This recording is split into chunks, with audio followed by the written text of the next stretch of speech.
तीन जन्मस जाके आज कोणत्या तरी सुखाच्या त्या कुळातून आम्हाला आज एवढा आनंदात सद्गुरू रविदास महाराजांच्या वाणीचं, विचाराचं आणि त्यांच्या कृपा दृष्टीचं कुठना कुठतरी फळ मिळालं की पहा.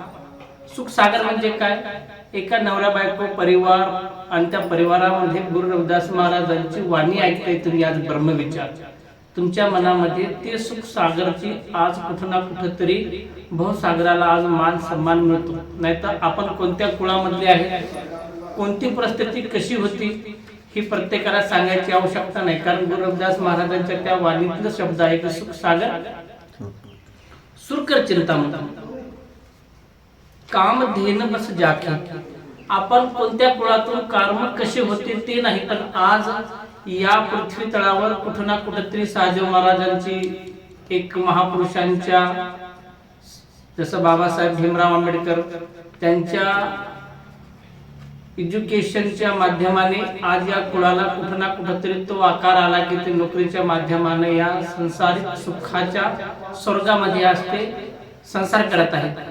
हे बाबासाहेब भीमराव आंबेडकरांना गुरु रविदास महाराज कळाले. त्यांनी पूर्ण विश्वाला संदेश दिला सुख सागर सुरकर चिंतामणीचं. तसंच आज जे आम्ही इथं बसलो हे गुरु रविदास महाराजांची ती छायाछत्र आहे ज्याच्या खाली आम्हाला ऐसे लाल तुझ बिन कोण करे, गरीब निवाज गुसैया मेरा माथे छत्र धरे. ही कृपा त्या परमेश्वराची आहे की तुमच्या जीवनामध्ये आज त्या परमपिता परमात्म्याचं कुठं ना कुठंतरी तुमच्या सुखाची दिवस आज या घरामध्ये छताच्या बसून आम्ही गुरु रविदास महाराजांचे ते ब्रह्मविचार ऐकतो. पूर्वीच्या काळामध्ये तुम्हाला माहीतच आहे की आम्ही ज्याप्रमाणे कोणती गोष्ट जर सत्य असत्य आणि एखाद्या गोष्टीचं आम्ही जर चिंतन केलं तर आमची जीभ कापून आमच्या कानात शिसा टाकायची. पण या विचारधारेला तुम्ही कुठं ना कुठंतरी काहीतरी कुळामध्ये तुमच्या आई वडिलांच्या पुण्याईनं तुम्हाला शिक्षणामध्ये टाकलं आणि त्या शिक्षणानं तुम्हाला आज या कुळातल्या गुरु रविदास महाराजांची ओळख पण झाली.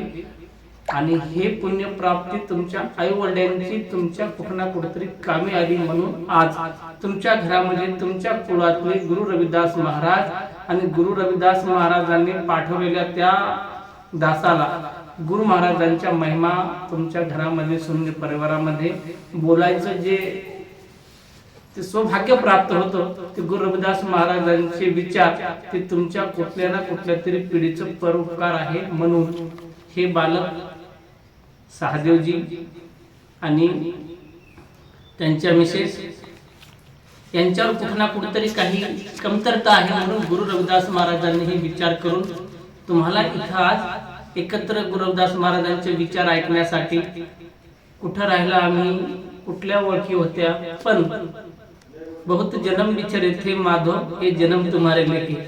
आज असं झालं कोणती सोयरी किती बी लांब असू द्या, सोयऱ्यापेक्षा आम्ही किती जवळचे नाते म्हणून वाटतो. कोणाला कोणत्या गोष्टीमध्ये कुठंच हे वाटत नाही. म्हणून कुठं ना कुठं तरी तुमच्या कुळातून तुमच्या मनातून तुमची आस्था तुमचे परमपिता गुरु रविदास महाराजांच्या विचारात तुमचं मन कुठंतरी जुळलेलं आहे. म्हणून तुम्ही आज गुरु रविदास महाराजांचे ते ब्रह्मविचार वाचताय, परिवारामध्ये जपताय. पण असं करता करता तुमच्या मनामध्ये कुठलं तरी एक मेरी संगत कोच सोच दिन राती मेरा कर्म कुटलता जन्म कुबाती. मी असं काही करता करता माझ्या कर्माचे फळ मी एवढे सुंदर भोगत असताना मला माझंच किंमत कळणार की मी कोण आहे, मी कुठल्या धर्तीवर कोणत्या प्रकारे आहे आणि मी कोणत्या संगतीमध्ये राहत आहे. माझ्या संगतीमुळे माझ्या आयुष्याचा नाश होत आहे. ज्यांच्या सोबत मी माझी संगत आहे ते लोक मला चांगले नाहीत. उदाहरण, जिकडं आमचे मिस्टर जात असतील कामाला तिकडं येणारे माणसं खाणारे पिणारे प्रत्येक गोष्टीमध्ये वेगळ्या रस्त्याला नेणारे अशा संगतीच्या माणसासोबत असताना सुद्धा मी एक संसारिक जीवनामध्ये आहे. आणि असताना मी एक परमेश्वर गुरु रविदास महाराजांची अमृतवाणी जपतो. आणि मी अशा स्थितीमध्ये संसारिक जीवनामध्ये घरच्या माणसाची व्यवस्था सोय करते. तरी मला अंधश्रद्धा कर्मकांडेमध्ये अशा संगतीच्या बाया आहेत की मी भक्ती करता करता मला कुठंतरी अंधश्रद्धेच्या ठिकाणी घेऊन जातात आणि म्हणतात की हे देव आहे आणि इथं एक लोटा पाणी टाका किंवा अनेक प्रकारचे इथं बेलफूल चढवा, अमुक डमुक करा. तर आज गुरु रविदास महाराजांचे ते ब्रह्मविचार म्हणतात, सरके सार सुहागन जाणे. सरके सार सुहागन कोण? जी सवासणी म्हणतो आपल्या इकडे. सवासणी ती असते की एकदा आपल्या पतिदेवाच्या गळ्यात हार टाकलं की ती नजर फिरून बी दुसरीकडे कुणाकडे पाहणारी नाही. ती त्यांच्या येणाऱ्या जाणाऱ्यांची सेवा करणार, त्यांच्या परिवारातल्या माणसांची, आणि प्रत्येकाशी चांगलं वागणार, पण ती दुसऱ्यासोबत नजर उतरून नाही बनणार. त्याला म्हणलं गुरु रविदास महाराजांनी सरके सार सुहागन. दुहागन कोणाला म्हणलं? जी दुहागन असते ती सरास्त्र दिवस आपल्या घरामध्ये अक्लेश पैदा तयार होतात. नुसते भांडणं ते भांडणं करणारी दुहागन. सुख सागर सुरकर चिंतामन. आम्हाला चिंता त्या गोष्टीची करायची की गुरु रविदास महाराजांनी आम्हाला किती सुखाचे दिवस आम्हाला पाहण्यासाठी त्या प्रभू परमात्म्याचं नाव दाखवून आम्हाला त्या रस्त्यावर आणलं. मग आम्ही सुहागन बनायचं का दुहागन बनायचं हे आमच्या परिवारामध्ये आम्हाला कळलं पाहिजे की आम्ही कोणत्या लोकांसोबत राहायला पाहिजे. म्हणून गुरु रविदास महाराज सांगतात, मेरी संगत सोच दिन रात्री. मी कोणत्या लोकांसोबत आहे? एक तर आपल्या घरच्या माणूस कोणत्या माणसासोबत आहे, त्याच्यातून एक बाई कोणत्या माणसासोबत आहे. चांगल्या संगतीत जर गेलं तर माणूस चांगलंच बनतं. जसं संतांच्या संगतीत गेलं तर संतांचा सहवास लागतो. एखाद्या शिकलेल्या माणसासोबत गेलं तर शिकल्याचं गुण लागतात. तसंच आपल्या आयुष्यामध्ये जशा माणसासोबत राहायचा प्रयत्न केला तसे गुण लागतात. म्हणून आपला समाज आतापर्यंत कर्मकांड, पाखंड, अंधश्रद्धेच्या एवढा मलिन झाला की आमच्या मुलांना शिक्षणापासून पुन्हा आम्ही दूर करत आहोत. या पूर्वीच्या काळामध्ये जेव्हा स्वातंत्र्य मिळाल्यानंतर बाबासाहेबांच्या विचारावर घराघरातून लोक बाहेर निघले आणि एज्युकेशनकडे पळाले, आणि एज्युकेशन घेऊन प्रत्येक जण नोकरीला लागले. नोकरीला लागल्यानंतर याच बायांनी अंधश्रद्धा पाखंडामध्ये प्रवेश केला. सुखाचे दिवस आले, पुन्हा आमच्या मुलाबाळांना आणि घरामध्ये ते अंधश्रद्धा पाखंड, पुन्हा घरामध्ये तसे दुःख दुहागन पुन्हा तयार झाले. ती फक्त ॲटिट्यूड पणा दाखवते की मी देवाला मानते, देव माझा असा आहे, मी त्याला पाणी टाकते. पण येणाऱ्या कुळाचा तुम्ही स्वतः नाश करत आहात. कारण सगळं आहे तुझ्या पाशी आणि तू रस्ता चुकलाशी, असं म्हणतात तुकाराम महाराज. की माझं खरं देव माझ्या पाशी आहे, ज्यांच्या सोबत माझं लग्न झालं, ज्यांच्या सोबत मी राहते, ज्यांचं माता पिता आहेत ते त्यांचे देव आहेत. पण त्या देवाला सोडून इतरांची जर मी अशा अपेक्षा करत असेल तर माझ्या एवढं मूर्ख कोणी नाही, असे गुरु रविदास महाराज म्हणतात. गुरु रविदास महाराज असे पण म्हणतात, ऐसी लाल तुझी बन कोण करे, गरीब निवाज गोसैया मेरा माथे शतर धरे. तुझ्या डोक्यावर त्या परमपिता परमेश्वरांची कृपा आहे म्हणून तू आज हे चांगले दिवस बघत आहे. आणि या दिवसांची, या परमेश्वरांचं तुम्हाला आयुष्य किती दिवसांचं असतं? 15 ते 20 वर्षाचंच आयुष्य असतं माणसाचं. आयुष म्हणतात ना, चांगले दिवस सुखाचे, चांगल्या दिवसामध्ये राहायचे. कारण गोष्ट अशी असते, गुरु रविदास महाराज म्हणतात, दर्शन दीजे राम दर्शन दीजे, दर्शन तोरा जीवन मोरा, बिन दर्शन के जीव चकोरा, धन जो बन की झूठी आशा, सत सत भाके जन रविदासा. गुरु रविदास महाराज म्हणतात, हे पैसा येतो जातो, आयुष्य येतो, आणि कालेला आहे आणि मध्ये हर्षो हिरा छाडके करे आणखी आस्ते नोरदव जग जाएंगे सत भाके रविदास. आता हरी सारख्या हिऱ्याला मनाला आम्ही डवळून पुन्हा कर्म कांडाकडे जाऊन जर आम्ही आमची कितीच भक्ती जुनी करत असेल तर तुम्ही हरी बी नाही आणि हिरे बी नाही, तुम्ही कोळशाप्रमाणे त्या जीवनाला जगत आहेत. जी खुशिया गुरु रविदास महाराज म्हणतात ना आपल्या वाणीतून, ती सुहागनबाई आपल्या परिवाराला अशी जपते, अशी तयार करते, अशी त्या विचारामध्ये, प्रेमामध्ये त्या घराला घेऊन जाते. कुठल्याही गोष्टी तिला चिंता होऊ देत नाही, मुक्त करते. आणि त्या चिंतेतून त्या घराला एक चांगला मार्ग दाखवते. ते मार्ग दाखवणारे कोण? बाई.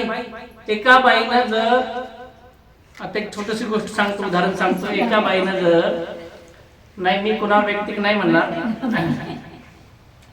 एका बाईवर कदाचित घराच्या बाहेर निघले, त्या बाईला एखाद्या रस्त्यात एखादा देव दिसला, तिथं दगड धोंड्याचा का असो ना, तिथं लगेच गोंधळ चालू होतो, लगेच समस्या चालू होतात की लगेच असे बरेच उदाहरणं आहेत छोटे मोठे.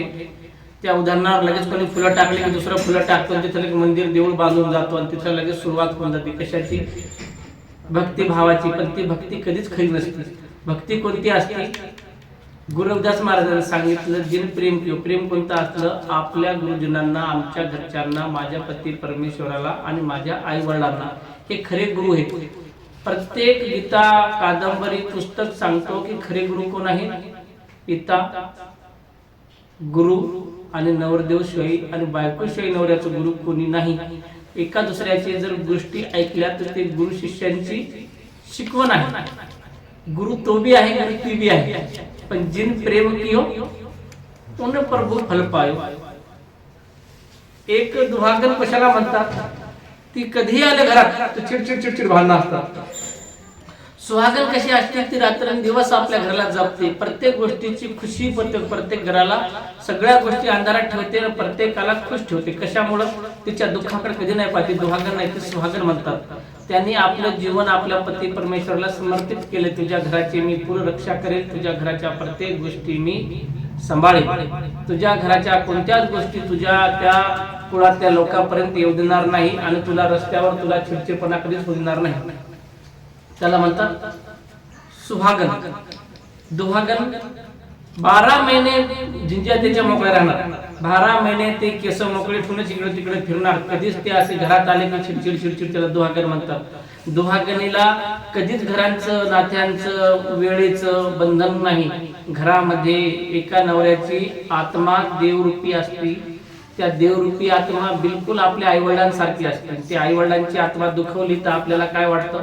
तशीच एक नवऱ्याची पण आत्मा त्या परमेश्वराच्या रूपामध्ये असते. पूर्ण घरदार आमुरधमुक पूर्ण करून जातो. वयाच्या शेवटच्या क्षणापर्यंत तो सगळं काही करतो आणि शेवटच्या क्षणी तो सगळं सोडून जातो.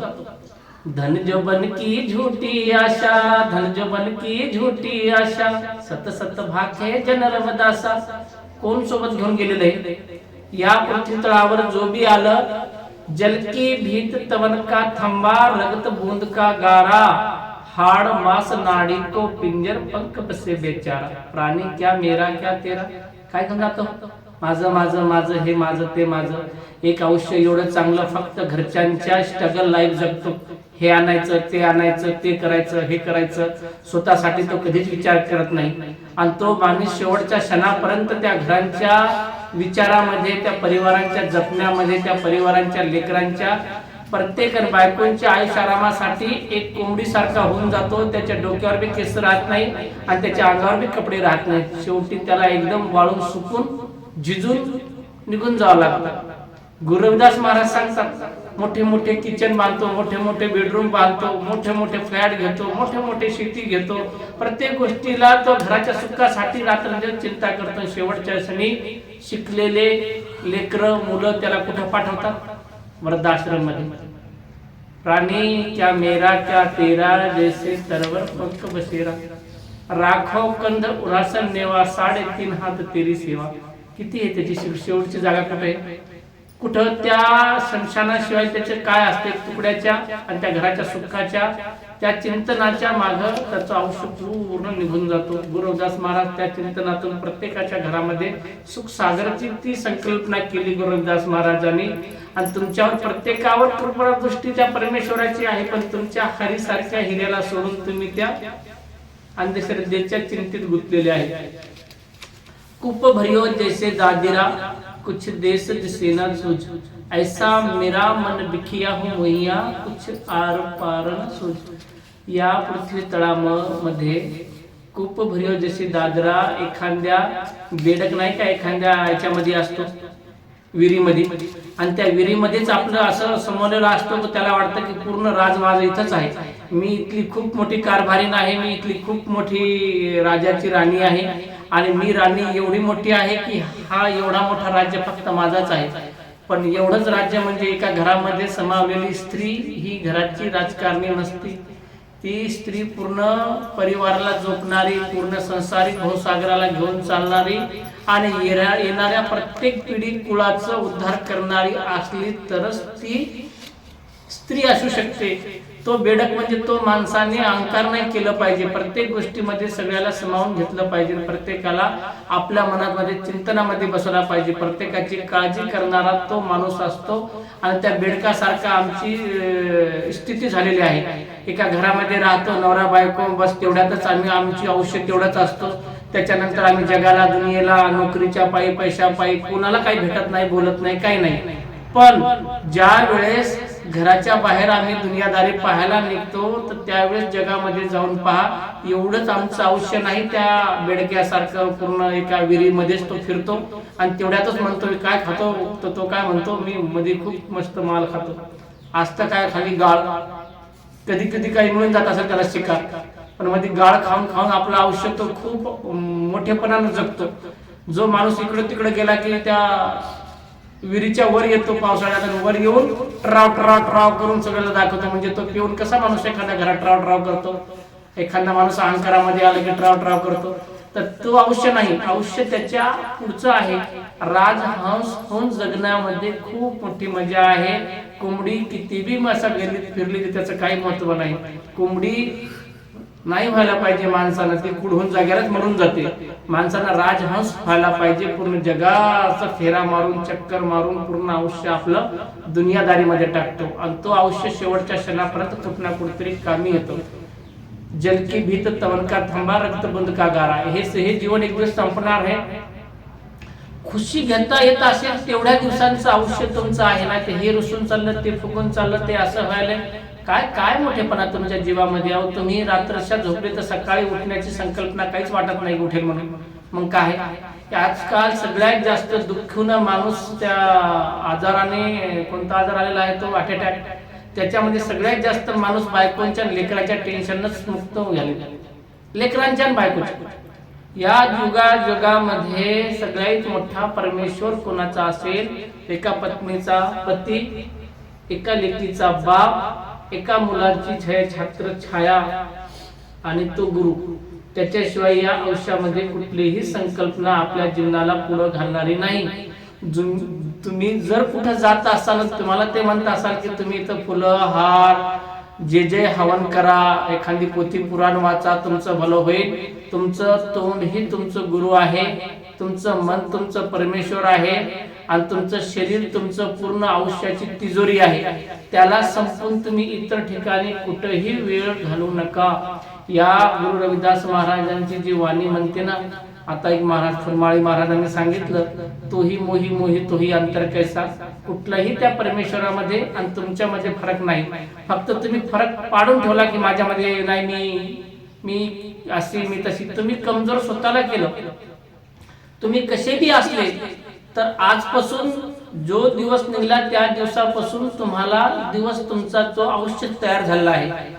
जो पे नाम हम पाप करंता आहे अनंता, पतित पावन नाम कैसे म्हणता. ज्या वेळेस ज्या दिवसापासून माझ्या मागच्या आयुष्य सोडून मी नवीन आयुष्य जगायची सुरुवात केली, त्या दिवशीपासून आमचा अजून जन्म होतो. जुन्या गोष्टी मनात घेऊन तो माणूस सोडून जातो, कुजून जातो. नव्या गोष्टी घेऊन माणसाचं जन्म फ्युचर काम आयुष्य खूप मोठं होतं. त्यामुळं नवीन गोष्टी घेऊन आपल्या जीवनामध्ये आपल्या विचारामध्ये सगळ्या गोष्टी व्यवस्थित चालतात. फक्त एक सिस्टम व्यवस्थित पाहिजे. दोन्ही बैल जर व्यवस्थित चालली तर बैलगाडी व्यवस्थित चालते, नाही तर मग एक शिवळवर ढकलतं आणि एक रोडच्या खाली चालतं तर घराची पूर्ण स्थिती. दार्द देखो सबको हसे, ऐसी दशा हमारी, अष्ट दशा सित कर तले सब कृपा तुम्हारी. माझी स्थिती दारिद्र्य कशामुळे आहे तर माझ्याच कर्माच्या गुणामुळे माझी अशी झालेली आहे. ही स्थिती पाहून सगळे आजूबाजूचे गावातले सोयरे धायरे सगळे पाहून हसतात. कशामुळं? कारण या वस्तीमध्ये माणूस राहतो ना, त्या वस्तीतले लोक तसेच झालेले असतात सगळे. त्यामुळे त्या वस्तीतून, त्या विचारातून, त्या घाण विचारातून बाहेर निघायला पाहिजे. आपल्याला एवढे संत महापुरुषांचे विचार एवढे महान तिथं जाऊन कधी पहा. जिथं गुरु केला आहे, जिथं तुमची गुरुची आस्था निर्माण झाली आहे त्या ठिकाणी जाऊन पहा. तिथं चांगल्या लोकांच्या संगतीत गेले तर तुमचं चांगलं गुण लागणार. तुम्ही अशा लोकांच्या संगतीमध्ये आहे तो गुरु रविदास महाराज सांगतात ना, मेरी संगत पोच सोच दिन राते, मेरा कर्म कुटलता जन्म को बाते, राम गोसैया जीव के जीवना मोहिना बिसारो मैं जन तेरा. तर माझ्या जीवनामध्ये अशा लोकांना विसरण्याची इच्छाच होत नाही. पण या लोकांना जोपर्यंत मी विसरून चांगल्या लोकांची संगत करत नाही तोपर्यंत तुमच्या जीवनामध्ये कुठलाही प्रकाश होणार नाही. येतन जैसा घास की ताटी, आपल्याला एका दिवशी त्या स्मशानात जाऊन एकदम गवतासारखं जळून जाणार. त्याच्यानंतर मुलं काय करतील, काय बायको करल, काय घराचं होईल ते कधीच कळणार नाही. काय त्याच्यात आपलं आयुष्य किती दिवसाचं असणार. त्यामुळं सरकी सार सुहागण झाले, सुहागणी सारखं आपलं जीवन असं हसून खेळून सुस्त आणि मस्त. गुरुदास महाराज म्हणतात संत मिले जब असं राहा की सस्त आणि मस्त रहिये. त्यांच्या विचार ऐकून घ्या, त्यांच्या विचारामध्ये रात्रंदिवस समावून जा. आणि जेव्हा मी मन झालं तर आपल्या गुरुचरणी जाऊन आपलं जीवन समर्पित करा. आणि गुरु करूनच ह्या जीवनामध्ये नवीन संकल्पना घेऊ शकता आणि आपलं जीवन तुम्ही चांगलं जगू शकता. कारण घरामध्ये आक्लेश होतात ना, भांडणं होतात ना, त्या गुरुमध्ये गुरु कोण, ज्या वेळेस आपल्या आई वडिलांचं लेकरू ऐकत नाही किंवा आई वडिलांची छाया निघून जाते ना, त्या घरामध्ये आक्लेश तयार होतात, भांडणं चालू होतात. पण जोपर्यंत आई वडील असले ना तर असं समजून घ्या की गुरु घरात आहे. असंच आमचं जीवन आहे. ज्या वेळेस आम्ही एखाद्या ठिकाणी गेलो समजा आणि तिथे एखाद्या गुरुच्या डिसिप्लिन मध्ये, गुरुंच्या तत्वामध्ये, विचारामध्ये आम्ही राहिलो तर आम्ही कुठेही रस्ता सोडून कोणत्या रस्ता भटकत नाही. ज्याप्रमाणे दोन साखरेच्या दोन भरण्या आहेत, एका भरणी विदाऊट झाकण्याची आहे आणि एक भरणी झाकणवाली आहे. साखर कोणती व्यवस्थित राहील? झाकणवाली. तसं गुरु असणं हा डिसिप्लिन, प्रत्येक जीवनाचं वडील असले तर धाक असतं, तसं गुरु असणं आणि पती सोबत असणं कसं धाक असतो, कसं डिसिप्लिन असतं, कसं मान सन्मान पण असतो आणि प्रत्येक गोष्टीची लाड पण तेवढाच असतो.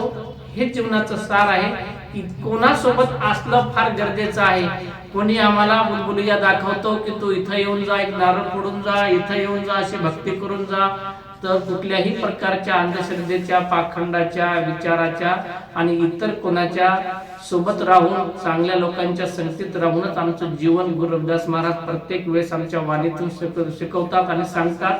तसंच डॉक्टर बाबासाहेब आंबेडकरांनी सद्गुरू रविदास महाराजांची, महाराज नामदेवांची, महाराज कबीर साहेबांची वाणी वाचली.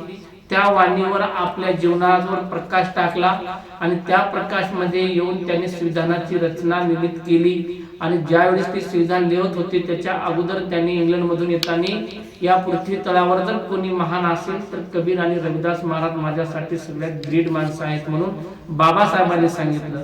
म्हणजे कुठं ना कुठेतरी त्यांनी गुरु रविदास महाराजांचा तो विचार ऐकलं होतं, ते वाचलं होतं. ते वाचल्यानंतर या सिम्बल ऑफ नॉलेज पुऱ्या विश्वाचे सगळ्यात मोठे विद्वान आपल्यामध्ये डॉक्टर बाबासाहेब आंबेडकर आहेत. आणि बाबासाहेब आंबेडकरांनी सद्गुरू रविदास महाराजांची पहिली जयंती साजरी केली होती. जर तुम्ही बाबासाहेब आंबेडकरांना मानत असाल तर गुरु रविदास महाराज आपले मानावंच लागेल. कारण त्यांनीच कबीर साहेबांना, रविदास महाराजांना महान संत या दुनिया जगामध्ये आहे म्हणून त्यांनी सांगितलेलं होतं. आणि आज या जयंत्या एवढ्या उत्सुकमध्ये पूर्ण विश्वामध्ये चालू आहेत याचं कारण पण असं आहे की आमचे symbol of knowledge doctor Babasaheb आंबेडकरांनी सगळ्या विश्वाला सांगून दिलं होतं की गुरु रविदास महाराज आणि कबीर महाराज माझ्यासाठी गुरु आहेत. आणि जर ते सांगत असतील गुरु आहेत, तुम्ही त्या कुळामधले आहे आणि कुळातलेच लोक आपल्या गुरुला सोडून जर इतरच्या मागे पळत धावत असतील तर मग आमच्या एवढं बदमाश कोणीच नाही. तर मी आपला वेळ जास्त घेणार नाही. जो बोले सो निर्भय सद्गुरू रविदास महाराज की जय. कारण तुमचे वेळ जास्त झालेला वाटायला मला.